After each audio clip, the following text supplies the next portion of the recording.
With a major selection of the looks your kiddos love starting at just $4 in the Walmart app, a new school year means a stylish new them. Who knew? Find skater skirts and Crocs that say, I'm casual but cool. Sparkly sneakers that say, it's my classroom, you're just learning in it. And preppy polos that say, I'm the teacher's pet, even if they're mommy's menace at home. Find their favorite styles starting at just $4 in the app. The Walmart you thought you knew is now new. Not all meals are created equal. For instance, breakfast has the spicy egg McMuffin for a limited time, and lunch doesn't. McDonald's breakfast comes first.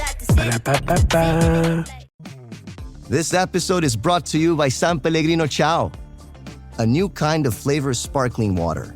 The kind made with real fruit juice, a pinch of Sicilian salt, and the sparkle of the Italian sun. With no added sugar and just 10 or less calories per can, enjoy. With love, from Italy. By San Pellegrino Ciao now.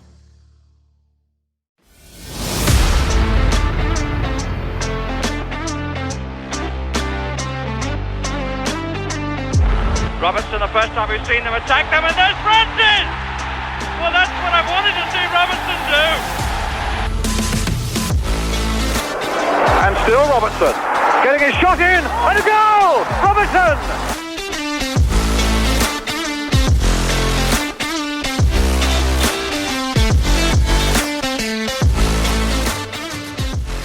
Coming up on the Tricky Talks podcast this week, it's a Morgan Gibbs-White special as we talk about his new 3-year deal and what this means for the short and long-term future of player and club. We've got a whole gang with us this week. Hi Chels, how are you? Hello, I'm good, thank you, Simon, because I got a lovely something in the post from you along with Kate and Mollo, so I'm very chuffed. Yeah, it looks good, doesn't it? Looks good. Yeah, Kate, are you okay? Yeah, I'm good. I have mine. I just haven't put it up yet. So thank you. And finally, last but not least, Mollo, how are you doing, sir? I'm all good, but I'm surprised to hear that me and Kate arrived in the post. Yeah. Right, it should be said that we are actually recording this at the same time as Forest are playing in a pre-season friendly in Estoril, so you never know, we might get some goal alerts as we record, but the idea of today's show is to talk solely about Morgan Gibbs-White and his new contract. Now, we did tour with the idea of doing a show immediately following the announcement of his new deal as the news broke, but we've had a few days to digest the news and think about it a little bit, and now seems the appropriate time for us to put it on record. So there are various storylines coming out of this news which we'll go into, but I'll start with you, Kate, for some general musings. As in our last pod, you got it spot on with him signing that new deal. Now you've had time to think about it. What are your thoughts? Yeah, I think it's brilliant. I think everybody I spoke to, Forest related, over the weekend was absolutely buzzing on so many levels. Fantastic that we keep him, that he's still our player. It makes such a difference to how we feel about the upcoming season, the level of positivity, what we need to sign, what we're looking for, and just Marinakis. What a man to have on your side. Yeah. Yeah, we'll talk about Marinakis in a moment. That's the first point I want to bring up, actually. But Chels, when you heard the news, did you go racing down to tell your dad as well and break the news to him? I definitely did. I think the hole that Alanga left, and then the rumours of Gibbs-White as well, I thought, can we lose both of them? That was all I kept thinking in my head. Yeah, it was, to be fair, it was a shock that I thought when I heard that he might have go to Spurs, but then it was also a shock the fact that he did stay. So yeah, very excited, but I think his performances throughout the season will tell us all that we need to know in that aspect. Yeah, we kind of got wind of it, didn't we, Mollo, when David Ornstein from The Athletic put out a tweet saying that contract discussions were ongoing and he was expected to sign a new deal. So we got a sense of what was to come, but I didn't really think it was going to come, 25 minutes later, literally after that, after the end of their last friendly. I mean, Danny came running downstairs and we were jumping around the room celebrating as if we'd scored. So, and what was the reaction in your household, being full of Forest fans? Exactly that. Just how quickly it moved from negotiations. The big man doesn't mess about, does he? And to be fair, neither has Morgan. I think there's a whole raft of things to say about this, and we're going to get through them, I'm sure. But for me, it's the difference between feeling like it's a rebuild as to a tinker of a very good side. It doesn't feel like a rebuild is required now. It's just a tinker, and the other things that have been happening since make you feel really positive. I'd kind of come to terms with the fact we might be losing him and start thinking about how we might go about replacing him and rebuilding. But when I heard he was staying, it hit me. It was just like you said, it was like scoring a goal, that feeling. It was my son, similar thing. Said, have you heard, Dad? I went, no, what? Gibbs-White signed. I went, what? And we just literally celebrating like it was a goal. Brilliant news. I think I'm sure you'll come on to how he's conducted himself, in my opinion, in the modern game, has been very, very good, to be fair. Yeah, I do want to talk about Gibbs-White's professionalism. That's certainly what I've got him as show notes, but I want to start with the big man, Mr. Maraganakas himself, because he certainly pulled it out of the bag, hasn't he?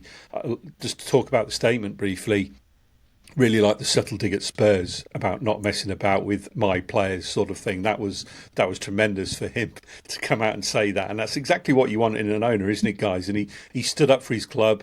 It showed he's not going to be bullied. As it turned out, reports have since come out that Spurs didn't meet all of the criteria for triggering that release clause.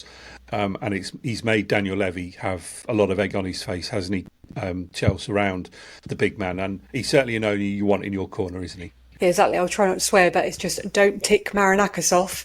That's all I can say. I think he wouldn't have liked how they went about things anyway. And then just to do what they did, and like for him, because he flew to Portugal, didn't he, to speak to Gibbs-White, and it was one of them things where if you don't play by the rules anyway, he gets even more doubly angry. And I mean, Kate said it perfectly. You want Marinakis on your side, and when he's not on your side, things don't go well for the other team. And yeah, I mean, I don't like Spurs anyway. Sorry to any Spurs fans if they just happen to be listening to our podcast. But yeah, Marinakis handled everything brilliantly, with professionalism, with just a very side of passive aggressiveness, which I absolutely love. So yeah, he done so well, and yeah, just having Gibbs-White on side is brilliant as well.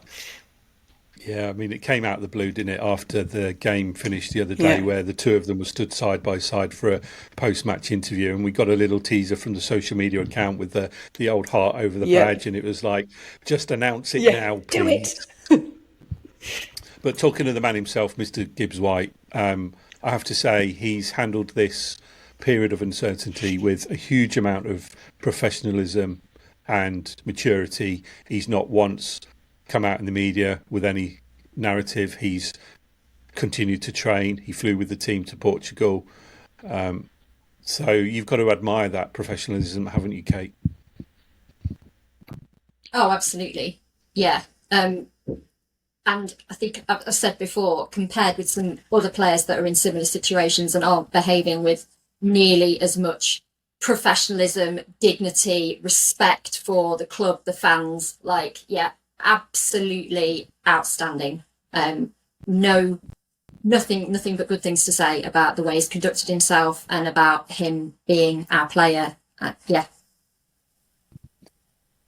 I do have a slight bit of an issue with the comments he made when the statement was put out saying he'd signed, in that he said he loves the club, he feels at home, he's dedicated, he can't wait to see where the path takes him and what the future holds, which are in some sense, Mollo, the right things to say when you sign a new contract. But I can't help but feel, and I think it means he's probably going to be staying for the rest of this season. Otherwise, he's going to be left with a lot of egg on his face if he was to suddenly depart in January, for example. But do you understand what I mean around his comments? He's showing that commitment, but then in a year's time, if he was to depart for future pastures, then it kind of makes a little bit of a mockery of those kind of comments.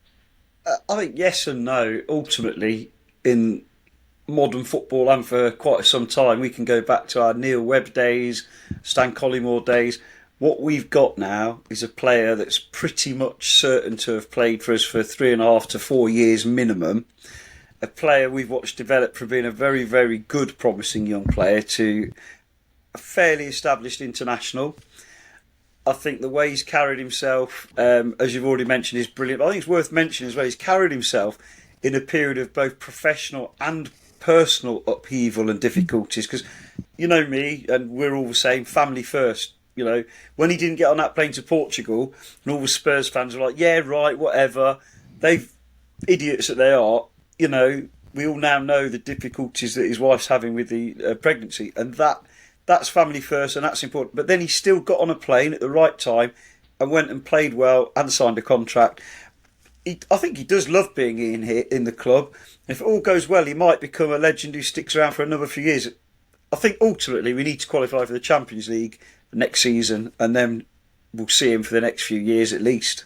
You mentioned his personal life there and the issues his partner Brittany has had with her pregnancy, and I do wonder if that kind of played a small part in his decision to remain at Forest, because she needs all of that care and attention to make sure that pregnancy is seen through to term without any further complications. And would they really have wanted the hassle of a move to London during this period? I'm not sure that would have been best for her health necessarily, all of that upheaval and the stress that naturally comes with a move. And if they weren't to move, then he would have had to have been away from home for long periods for not only away game travel but for home game travel as well. So I do wonder if in a funny sort of way, Chels, that might have played a small part in wanting that stability for at least for the next few years. Yeah, I mean, well, they've built a life, haven't they? Yeah, you know, they've had their son as well in Nottingham and that. And I think the thing is, with any, as exciting as the transfer window is, a lot of paper talk. There's so many bashing of players and this and that and the other. And I struggle with all the news and the what ifs and, well, that's probably this. And I honestly, I can't stand it. And we will never know exactly what has happened or what was said from Spurs, from Forest, Gibbs-White, whether he did want to go, whether he didn't want to go. And I think it's going to be one of them things where only time will tell. And obviously, like how you said, Simon, is he talking the talk at the moment? You know, and I agree with stability for him and his family. I totally agree with that. Is he doing what's best for him? Does he want to stay at Forest? Or is it going to be one of them things where actually, you know, maybe down the line he is going to move clubs? I don't know. And the thing is, his price tag now that he plays for England is astronomical. We all know that. He is in the shop window. But I think it does all come down to the nitty gritty of his performances, whether he does want to stay. He is saying all the right things. We love him as fans. The club love him. Obviously, the owners love him. Nuno loves him. And he is a real big part of our team. But really, only time will tell. And unfortunately, money does talk. But also, why would you want to go to a club who finished 17th? Come on now. Let's not forget he's earned himself, and I'd say quite fairly, money talks, but he's also earned a significant bump on his contract, well deserved. And I'll go back to my former point. If he does leave further down the line, whatever happens, we've got probably our best attacking player with us for at least another year or two. You mentioned about receiving a record pay rise. Leads me on to a nice little segue onto the next point I was going to make about the original release clause that was supposedly triggered by Spurs that ultimately wasn't. And reports have come out from John Percy who suggested that there is no release clause in his new contract. Now, I don't know whether that's a genius move by Marinakis K or a silly one, because on the one hand he's removed that very small release clause of 60 million related to his overall talent, but on the other hand, and of course a 3-year contract means that he's at least protected for the next couple of years at least before we get into that same cycle that we've been in with him only having a year or so left on his deal. But there is no future release clause, which means that in some respects, if he was to be sold further down the line, there is no minimum fee that they can quote to opposing teams. So it's kind of 6 of one and half a dozen of the other, really, isn't it, Kate? Yes, although I have absolutely no doubt that Marinakis has sorted his house out in that respect, and that the contract is favourable for Nottingham Forest as well as Morgan Gibbs-White. I also read that there is no gentleman's agreement, that, you know, this is going to be reviewed after a year. And, you know, the release clause was the big story, wasn't it? So, yeah, take it out. Why not? It's not a story anymore. He's worth what we say he's worth. You couldn't talk to me first. Yeah, and Spurs fans, I have to say, to be honest, nobody gives a white what you think anymore. So... but Mollo, the agent's not doing his job, really, is he? I think to have that, it seems as though it might have been his agent who released it to Spurs in the first place. Like Kate said, Chels said, we'll never really know the true story about what happened. But given the professionalism shown by Morgan, you have to think that his agent has played a part in this somewhere, and clearly he didn't do a job. And you do wonder now what role he played in negotiating that new contract, having got Marinakis into Portugal to essentially thrash out that new deal. I would argue he did do his job very, very well. If my agent came along and got me double my money, roughly, I'd be patting him on the back, taking him out for a slap-up dinner, even though he'd be getting his extra bit on his 5%. So...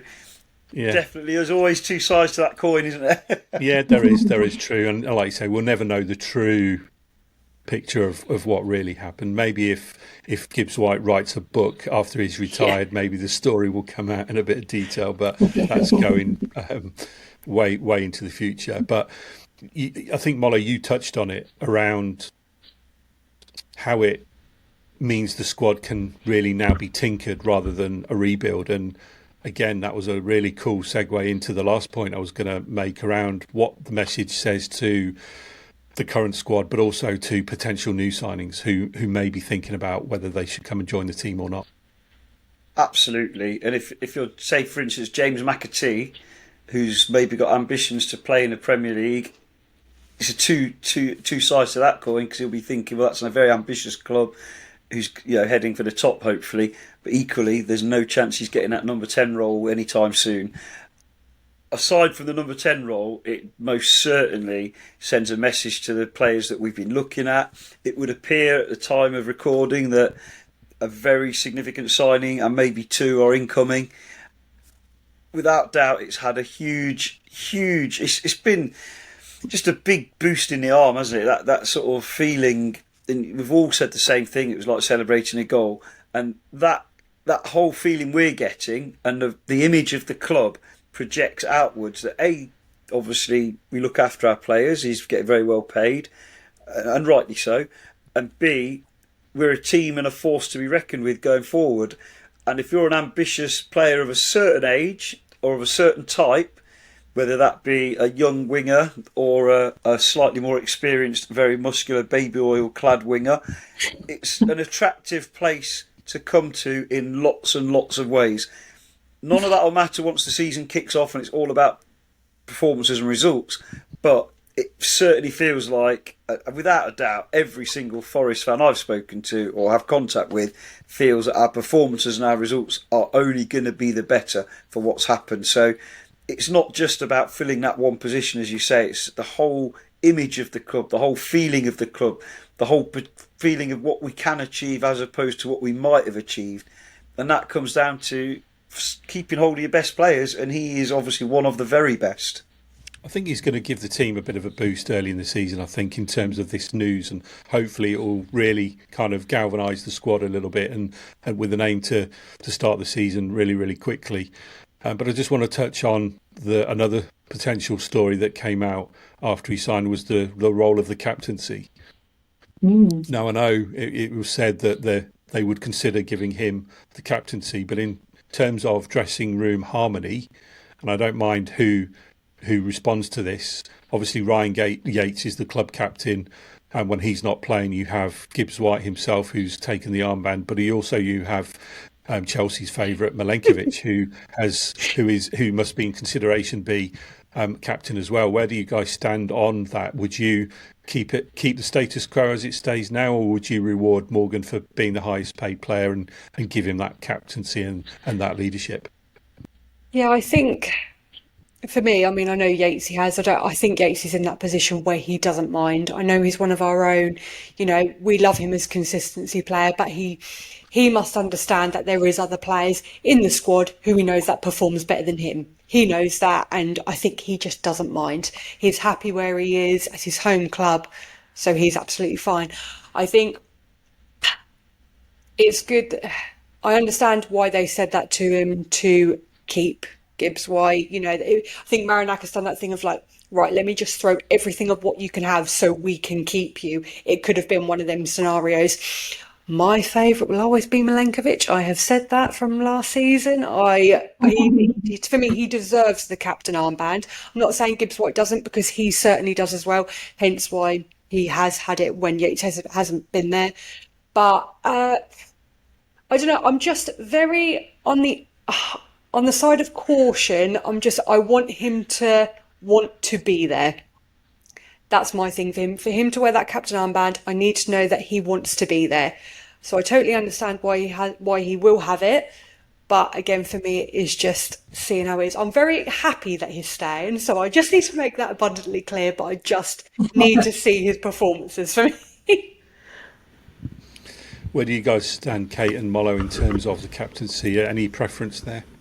So I think that there's every possibility that Yates has said, please stay, you can have my captain's armband, because he loves us too, and he loves playing with him, and he's amazing, and he knows what he means to the club and what he brings to the squad. So I don't think Yates is going to miss a beat in terms of handing over that baton to him. And I don't think it changes the way that we as fans feel about Ryan Yates either. I don't think it makes him any less of a loved player. And as Chelsea said, he's one of our own. He's Ryan Yates. We know that he'll be there this season. We know that he'll step up. We know that he'll, so yes, I love that Morgan's going to be captain. Morgan is now at Nottingham Forest, and so yeah, give him the armband. Everybody's talking about him. Give him the armband, yeah. Yeah, we'll wait and see on that captaincy announcement. I guess we're not going to know quite yet, Mollo, but as a Nottingham boy and supporting your boyhood club, if you were a captain of the team, would you be disappointed to have it taken away from you? I think Kate might have hit the nail on the head a little bit there, in that Yates is so selfless, he will probably want to do what's best for the club. I'm not as selfless as Yatesy, perhaps, and if that was me, I'd probably be a bit disappointed because of the pride of being captain of your own club. That said, I'm going to sit on the fence a bit here with the centre-halves club that Chelsea is a part of. I personally think good centre-halves who are good leaders, they are effectively captain of their own area anyway. Yeah. I think you only have to watch how we played last year. It didn't matter who was captain. Milenkovic was the dominating voice in our own third, wasn't he? And I think that would continue whatever. What Gibbs-White will be good as a captain is because wherever the ball is, he's pretty much there, isn't he, with his unbelievable work rate. And he's probably the right guy to talk to the referee. And I know there's moved towards being the captain, the only one who can talk to the referee. He's probably the right guy because he's a little bit chirpy, he's passionate, he knows his football. So I guess sitting on the fence massively there, in that the one, I think leadership all over the pitch is important. We've clearly got that in a lot of areas. We've got it at the back. We've got an experienced keeper. Chris Woods shows leadership all the time, and he's a part of the leadership group in the changing rooms anyway. And I think a centre mid being captain is very important. And it's a good way, because as captain and as an experienced player, to help bring on what's actually going to be potentially quite a young midfield this season, and a very dynamic, I know pre-season means nothing, but the link-up play midfield has been quite impressive early on. We all know we have very high hopes for Anderson next season.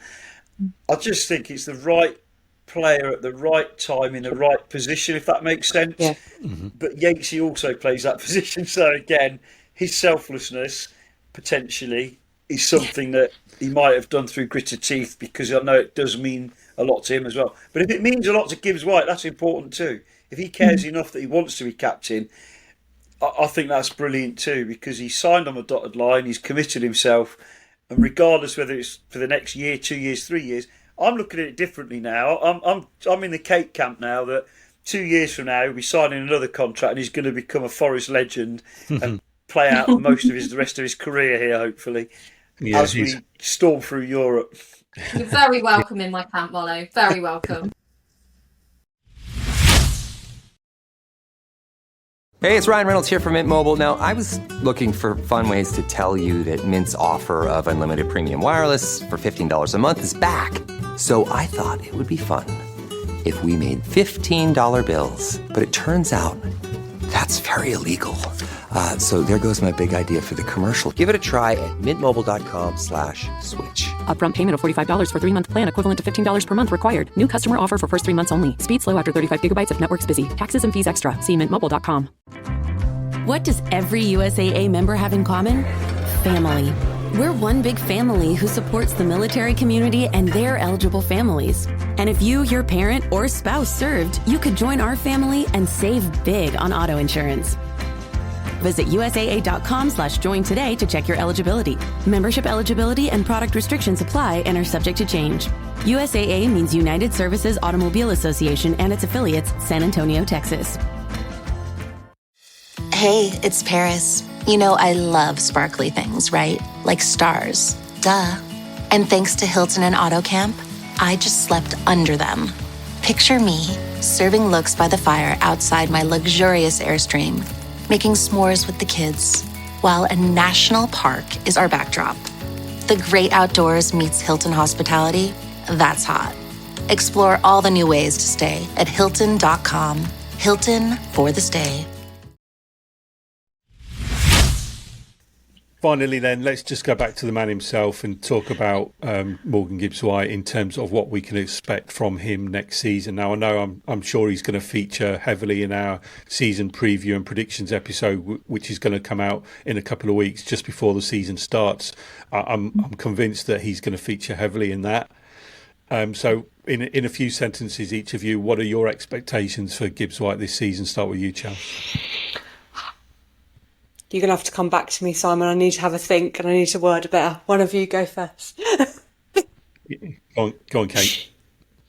My expectations of Morgan Gibbs-White are that he is going to raise his already exceptional game and carry us through to a European final.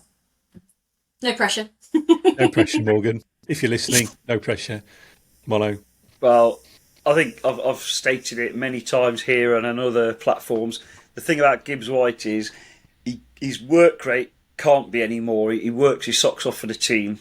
And when he has his magic moments, and football's now all about moments, isn't it, we're told? You know, someone like Cole Palmer, he'll touch the ball 3 times and get man of the match on Super Sunday. The difference with Gibbs-White for me, if he has 10 good minutes, we're going to do well in the game. If he has 15, we're going to win the game. And when he had 60 or 70 or whatever it was against Brighton, we destroyed them 7-0. I know he was 5-0 when he went off. So for me, I want to see more of the same, because that's why he's earned that big contract, not for potential. He's earned it for what he's achieved and what he's done. And what I'd love to see, and it's not just on him, the combinations with Anderson, I'd love to see that 15 to 20 minute stint of a game where he's completely unplayable. That he won us a game at Old Trafford within 15 minutes.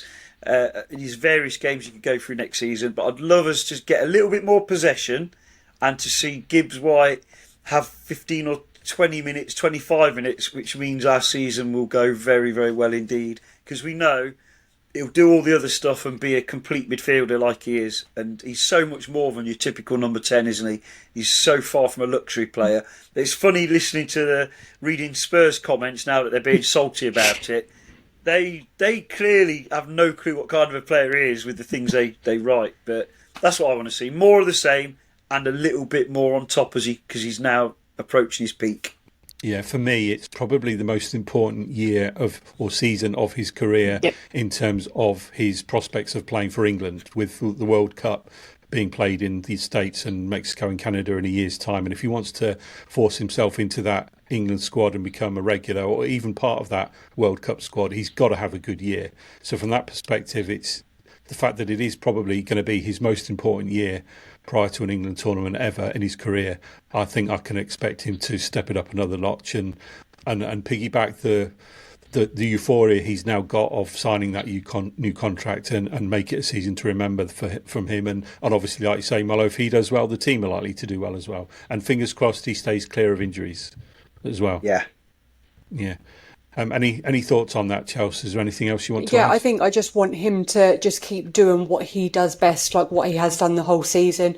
I think just to throw himself even more into Forest now, silence out everything that's happened from Spurs, throw himself completely in. And I just want him to, he's such an amazing footballer. Him as a number 10 is absolutely outstanding. I don't want him to do, sometimes he tries to do a bit more of the fancy stuff, which sometimes doesn't work too well for him. He's amazing as he is. He doesn't need to try and make himself something that he's not. He's already fantastic. But yeah, silencing everything out, lead us on the road to Europe would be great. But yeah, he is definitely one of the players who's at the heart of our squad, and I'm so glad that we have got him. So yeah, just keep doing what he's doing. And just to draw a line under Morgan Gibbs-White in this story, we wish him and his partner Brittany all the best, of course, the impending arrival of their new baby, and we hope everything goes smoothly and he or she is as healthy as they can be. So we wish them all the best. So that's Morgan Gibbs-White done for this week. There are one or two transfer stories that are floating around. Dan Ndoye is rumoured to have signed or is undertaking a medical at the time of recording. So hopefully that signing will be announced in the near future. Fingers crossed for that. It does look as though he is on his way and we have that Alanga replacement.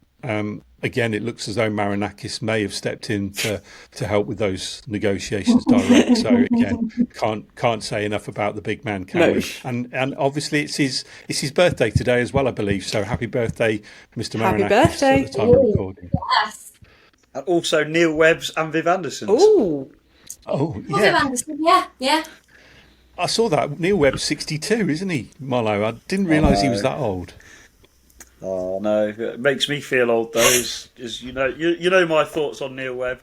If ever we do a podcast about greatest ever Forest team, he's in mine all day long, centre mid. Yeah, Neil Webb scored one of my favourite Forest goals ever, with the one that he notched in the Littlewoods Cup final against Luton, when he latched onto that long ball from Tommy Gaynor and just slotted it past who's the Luton goal? Les Seeley, wasn't it? Yeah. And then just the way he wheeled away with his arms in the air towards the fans and turned round with this massive, almost grin on his face was just amazing, I thought. It was one of my favourite Forest goals of all time. Oh, definitely. Yeah. Right, before we draw the episode to a close, anything else you guys want to bring up? We'll start with you, Kate, this time. I would like to request that if we do sign Adama Traore, that we do a podcast special just focusing on his thighs. Can we you okay? I second that. All We'll I'm going to say is the baby oil. The baby oil is being stocked as we speak. I mentioned to you that my seats are quite close to the pitch, didn't I? You'll be getting splashed. The good news, Kate, is that if he does sign, we're likely. I wonder if we can have another quiz. How many inches are his biceps? No. Do you know what? You're going to say that. Stop it. I have to say, obviously we're part of it because we're doing this, but some of the internet stuff you read, internet warriors, they must have never watched Forest play against him, because he destroyed us in that first half last year at Craven Cottage. He was unplayable. And I would argue we've got one of the best defensive fullbacks in the league in terms of, on that side, the way the way Nico plays, but he absolutely ran Nico ragged through no fault of his own. He wasn't getting much help. That was one of the we had a back five that day, and for people to say he wouldn't be a good signing, obviously it depends on cost and everything else.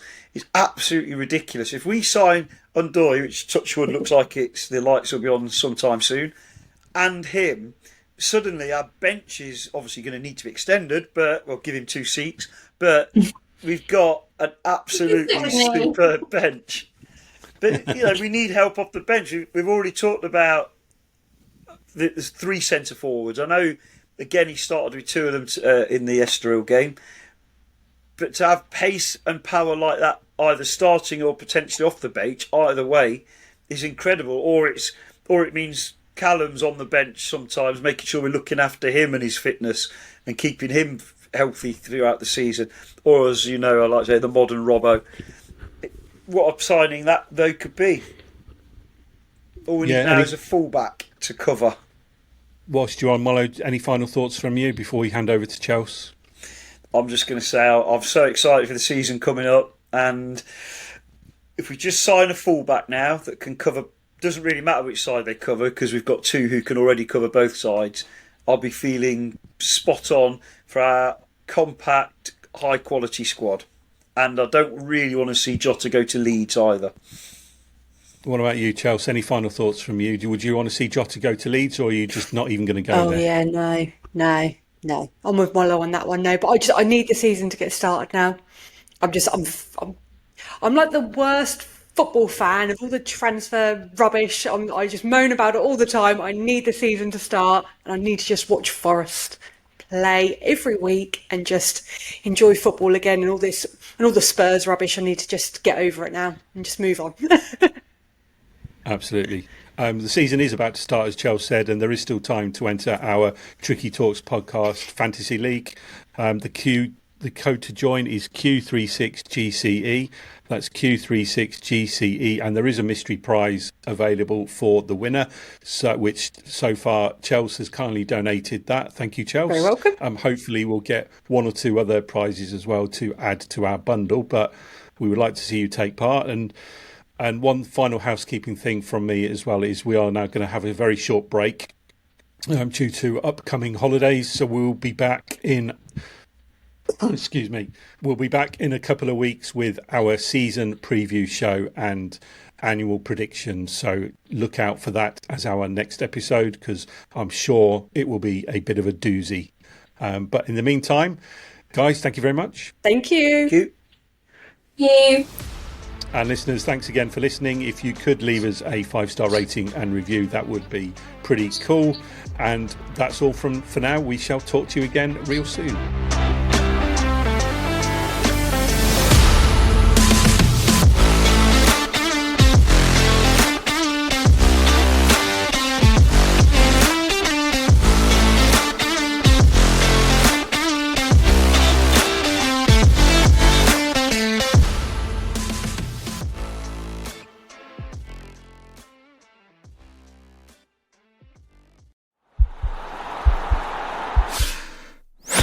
This podcast is part of the Sports Social Podcast Network.